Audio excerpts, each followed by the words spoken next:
So, welcome to Life, Spirituality, and the Universe podcast and YouTube channel, the home of New Paradigms, which is a new online series where we dive deep into the next evolution of life on the planet.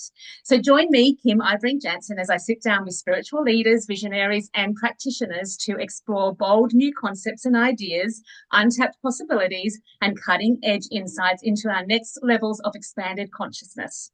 So, if you're ready for a shift in reality, unlock your potential, and create a future unlike anything we've ever seen before, it's all here. So let's expand and awaken and step into the new paradigms together.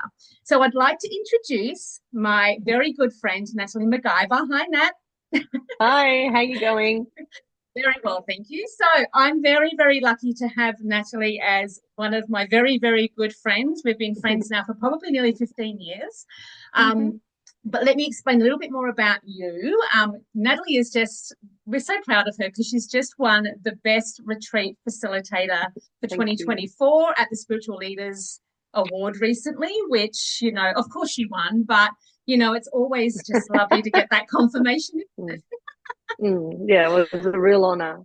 It's just wonderful, and we're super proud of you. But you also bring 25 years of experience as a holistic healer, guiding individuals on transformative journeys of self-discovery and healing. So you've got a rich background in energy work. You've been working like in this industry for such a long time. Like you are really, a key industry facilitator in lots of different, I think you've studied literally everything there is to know about anything in the spiritual world.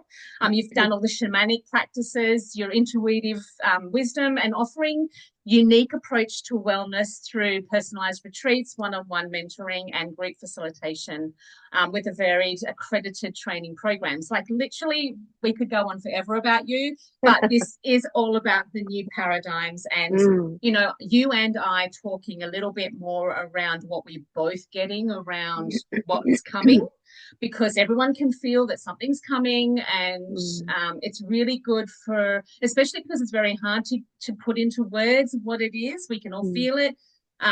There's a little bit of apprehension, but there's also excitement. So what I wanted to do, especially with this podcast series, is actually find out from spiritual leaders like yourself your sense about the new paradigms and what you are feeling and getting around what we're moving Mm. into. So, what are you picking up?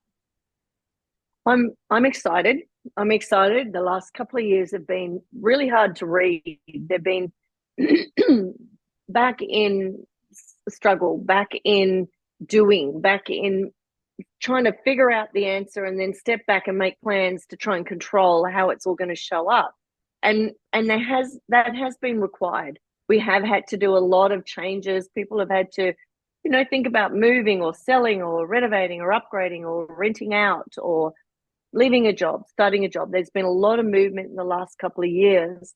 And some of that, most of that has been guided out of like a sense of fear, out of drama, out of, oh my God, what am I going to do and how am I going to survive this? So we knew that. We knew these last couple of years were going to be like that we were going to have the residue of the recent 5 years globally and the impact so much and so much digital change. We've got AI, we've got instant access to a million forms of information. So we're not actually getting a chance to integrate and feel into things. We just get a bit of information and it's someone else's point of view and we go, oh, right, that.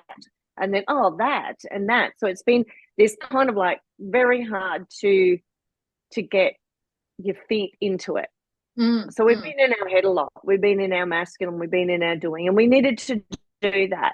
But there's this real sense as we move into the age of Aquarius, as we move into the end of this year and into a 9-year next year, in 2025, that what are we going to do differently?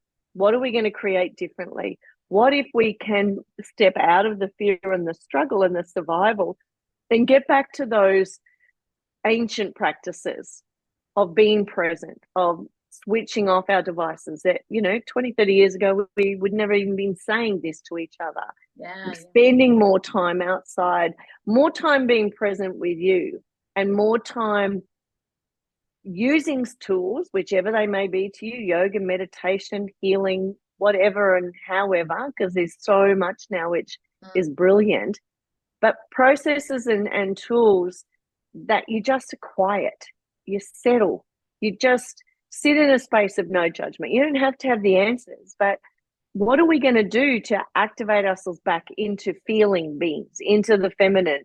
Because the energies of the planets and the energy of the earth are going to be pushing us that way. So if we don't go with that flow, we're going to have more of this glitchy, stuck, wet, sandy kind of feeling into 2025, where we can feel like nothing we do is making any difference anyway. I think it's a really good point that you mentioned around the ancient practices, because we've all, especially people who have been in the spiritual world for a while, have really spent a lot of time in, say, past lives and in looking at what's happened previously on the planet. And it's almost like the same feeling is happening again moving into 2025 and the new paradigm, is that the old ancient wisdom, the magic, the crystal elements of Earth back then are all going to be coming full circle again. So we're kind of going, it's interesting because we think that we're actually going into something new and different, but maybe it's actually not. It's actually going back into these old ways, which were actually much more advanced than what we are now. Yeah, and it's a remembering. Each one of us are infinite soul beings. So we have all of this wisdom that we've just forgotten. We've gotten busy, we've gotten distracted. This lifetime we walked a different path. But the key, no matter who you are and what you do for your crust and how you live your life, are those practices of gratitude and humility as we walk on the earth, of caring for each other, slowing down, being present, getting rid of all this excess. And this is a perfect time of the year for us to be talking about it, because everyone's focus is on so much supply and so much consumerism at the moment. It's the Christmas shopping, it's the party shopping, it's the presents, it's the wrapping paper, it's the this. And all of this is such an overwhelm on our energetic bodies. Going to the shops, coming and going, being focused on something that is over in one day, rather than taking the time to, well, how can we make Christmas a really present moment for all of us? Whether you're on your own, celebrate it with, heaps of people, or a small family unit, or your friends. What are we going to do to start to get back in touch with really hearing the whispers in the wind and the feel of the earth? And when we can do that, we then quieten our ego mind, which the ego mind can only regurgitate the information we've already given it. It can't think for itself. No. So we're always looking for new information, and then the brain goes, oh, but wait a minute, I think it's this. And then it has a point of view and a judgment on it. But when we sit quietly, you don't have to meditate, you don't have to you don't have to do any of that. But when you're really present with what you're doing, then everything relaxes. You can activate those seats of consciousness through the vagus nerve and through your higher self and your pineal gland, and all of those things that your body's naturally trying to do, but we've just filled it up with all of this stuff. That when we're present, we then be the new paradigm. We then get to check in and remember who we are and what we've always known, and create from that space. Yeah, I think that presence does, as you said, creates the space.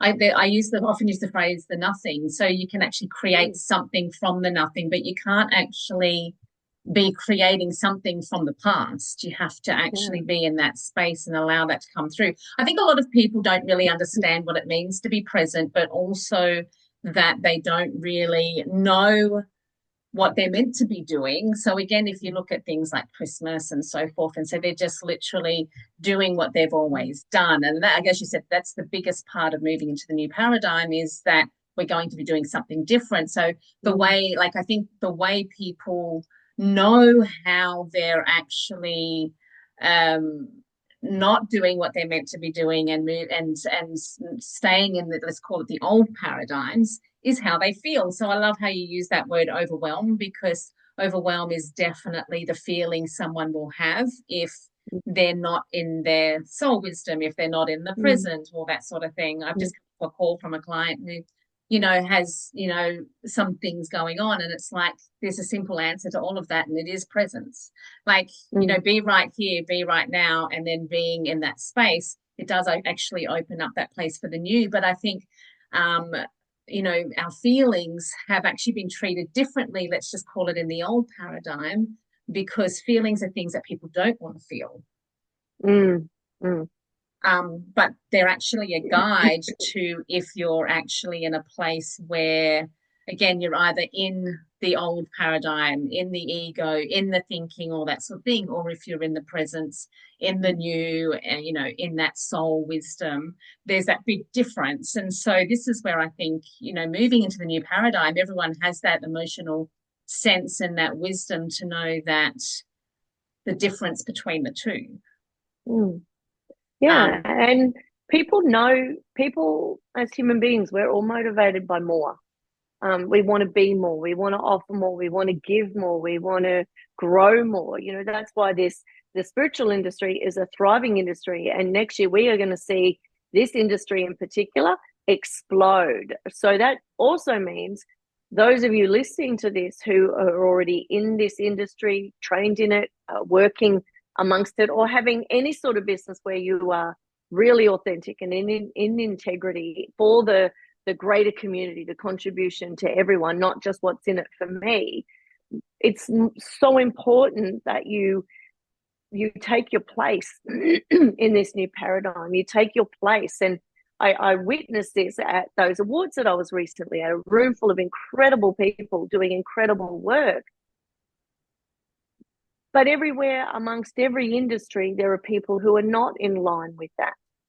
So if people are waking up and people want more information, they want to understand, and they want to understand how to be present and how to create their life from energy and from source and things like that, they're going to be looking.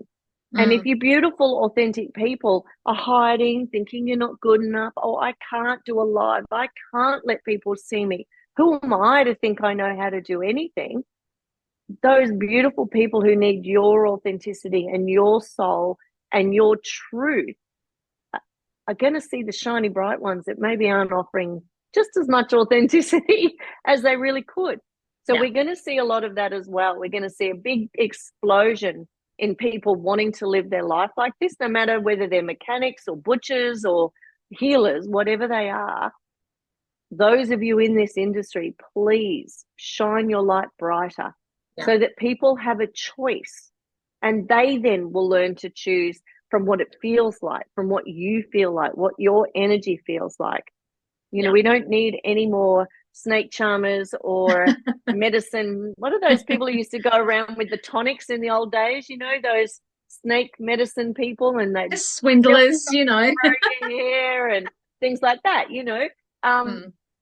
So I can see a really great positive growth for next year. I feel like it's going to be rocky if you're not taking notice, if you're not willing to look at a different way to think, to feel, to behave, if you're not going to take the time to go, wow, how's my relationships with people going? How's my health going? How's my finances going? What's my joy in life looking like? If we don't take the time to look at that and start to go, well, what will bring me joy? What will make me shine?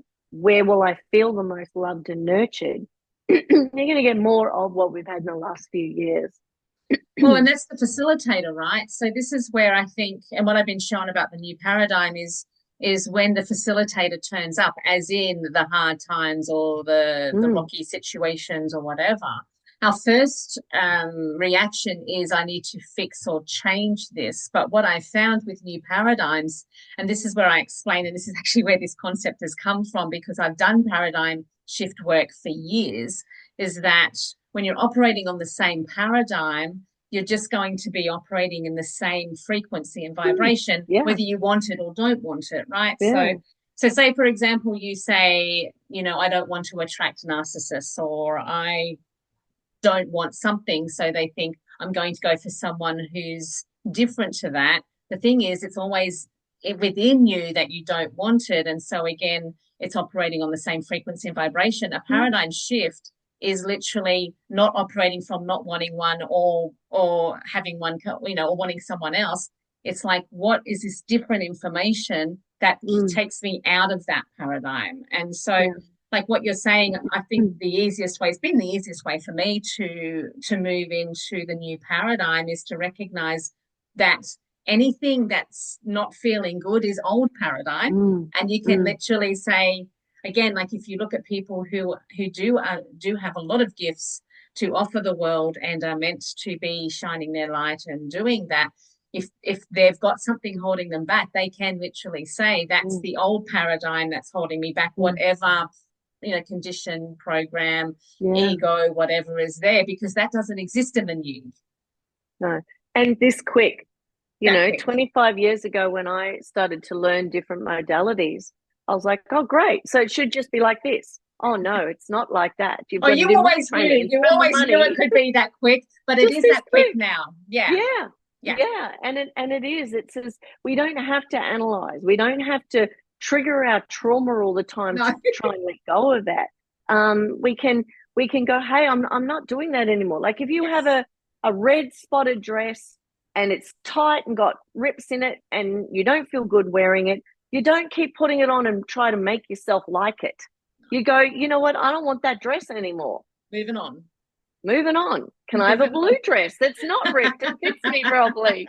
You know, this is what, if we can embrace that concept, that's not only is that the new paradigm, it's what always existed. I know. Because you can feel the truth of it, right? You can feel like, and you sit there and you wonder why we ever decided to hang on to stuff. Oh, because we have to have something to do. Human beings have to have something to do. And how many times have you heard someone say, something great happened? Oh, yeah, it's too good to be true. Yeah, something will go wrong. We're programmed through the ego to keep churning up the same stuff. So we want to just go, hey, look at that. That's not actually going to grow my life. This is how I'm going to go. This is how I'm going to think now. And it's not convoluted. It's not this elite practice that only a minimum a group of gurus. Like, thank God the guru stuff is gone. Yeah. If that's the best thing that can come out of the last few years, that people stop pretending and putting themselves in a guru status, and people stop thinking that they are, then we can get into this beautiful spirit form of, we create our life. So the good stuff and the shitty stuff, we're creating it. Oh, cool. If I'm the facilitator and creator of my life, not choosing that anymore, okay, how am I going to choose something else? Yeah. And it's great to have the support and the tools of other people.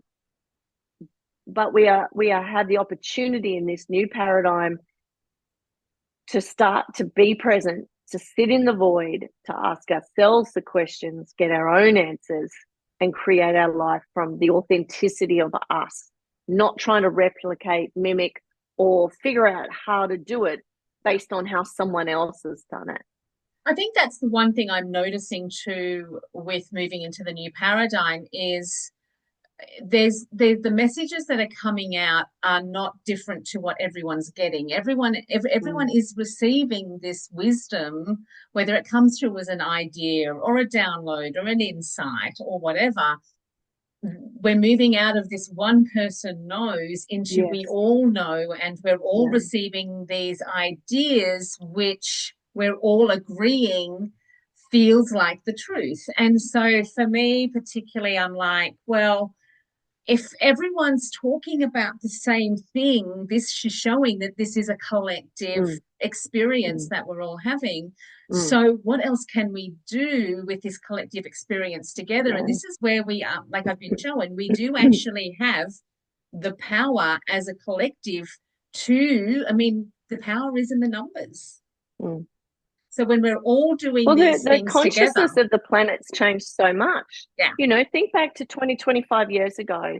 There were some incredible people who've been in this industry forever, back 25 years ago. And, you know, they made yoga normal. They made meditation normal. They made incense and crystals normal. They made using essential oils normal. And then we had this explosion, which was brilliant. And we've seen that explosion with cacao and plant medicines and teas and breath work, ice baths, all that stuff in the last couple of years in this industry as well. But the mass consciousness of the planet and its people have grown through all of our practices. So even when we didn't know we were in community, we were affecting and creating this consciousness and affecting the consciousness of beyond ourselves. To now witness that when people come to me at my retreats or my events and they're saying, oh, I'm only new to all of this, they're meeting me here. Yeah. They're not where I was 25 years ago. And that's because of this beautiful consciousness all around us that's been waking us up, that we are the same as, affecting us as we affect that, and it brings people along. So it's really exciting what the next 25 years are going to look like as our world heals. We start to take better care of each other, of our people who don't have homes, who struggle with physical or mental abuse, people who are struggling from the experiences and conditions in their life. We're going to see some great shifts and changes in this as we go back to being a village who looks after each other and doesn't separate all the time. I think what you said before was really poignant as well, because consciousness is affecting each other, we're all affecting each other collectively. People who, yes, I'm actually seeing it as well, people who've never even dipped their toe into spirituality are not that far behind, if you want to call it that. They really, they blow me away with their intelligence. And I think, well, if you've never had this experience, then that's just amazing that we've had to have, 25 years or whatever. And they're at a level where they get it. And I'm like, this is fantastic. I love that we've all affected each other, but then also people who are struggling, we can also guarantee that we are also affecting them as well. So just being, like I found recently through experiences, I don't need to fix or change people. It's, especially if they're going through really hard times, I just need to be there with them. And that feels like the absolute most important thing ever. And I don't know if there's anything that I'm doing by being there, but it feels so good. Yet everyone is benefiting by everyone just being together and spending the time to really listen to each other. It's beautiful. And look at our children, look at our teenagers. In my work, nearly every retreat there is a younger person than the rest of us.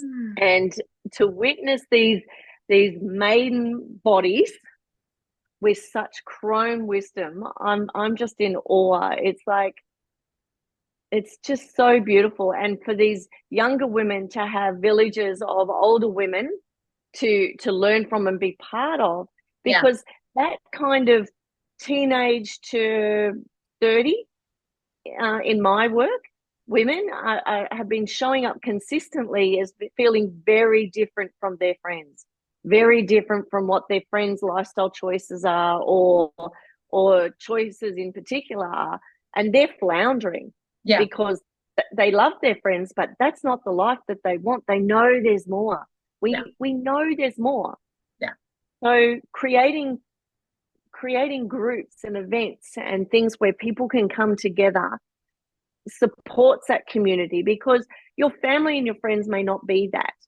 So if you can get that, your cup filled there, then you drop those expectations that you have on other people to do the healing that you're doing, to sit and listen to sound bowls because you love it when they hate it.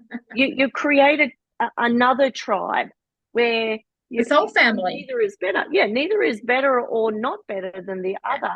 But we learn about ourselves through the tribes of people we hang around, and we're going to see more people, I believe, going back to being nicer people, to realizing that other people are hurting and how can I contribute rather than make that worse. With moving into the new paradigm, how do you see it all unfolding? Oh, look, I gave up years ago trying to get a definitive on that, because the universe is hilarious. Every time you think you know something, it changes. So I feel it's just going to be about feeling. Feel your way through it. Yes. Feel your way into how you want to feel. not, we've done a lot of great healing work in the last few years, and it's been required that we revisit our trauma, that we clear our lineages.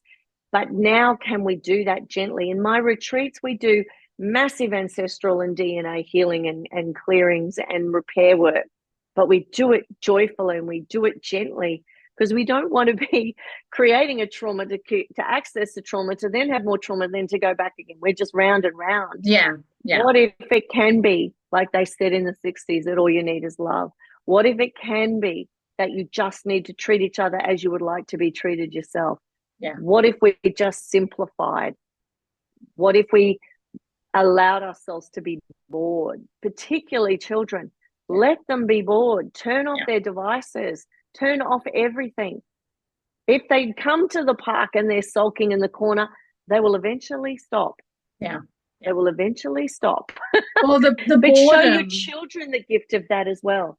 The boredom allows, again, the biggest theme I'm seeing is the listening element. So it's the listening to self, the listening to others, the listening to the universe, listening and particularly listening and reading energy, which is really, really important. Helps. That's where we get the information from. So, and this helps us do that. So again, I feel like there is a lot of noise. If there is a lot of noise going on, you can't listen. So this is the thing. So definitely we can see a very similar theme is people moving into the new paradigm. And that's what I'm seeing with the increase in technology, AI, all that sort of thing, is mundane work or things that took us a long time to do before will actually now speed up, because we can now then allow these processes to be looked after while we look after each other. Yeah, that sounds good. Yeah. So I think that's just one big message that we've got from our little chat this morning around the new paradigms. Of course, this is the thing I pick up around the new paradigm moving into next year, is it's very hard to put into words what it's going to look like when it's completely different. Yeah, and it'll keep being completely different. Completely different.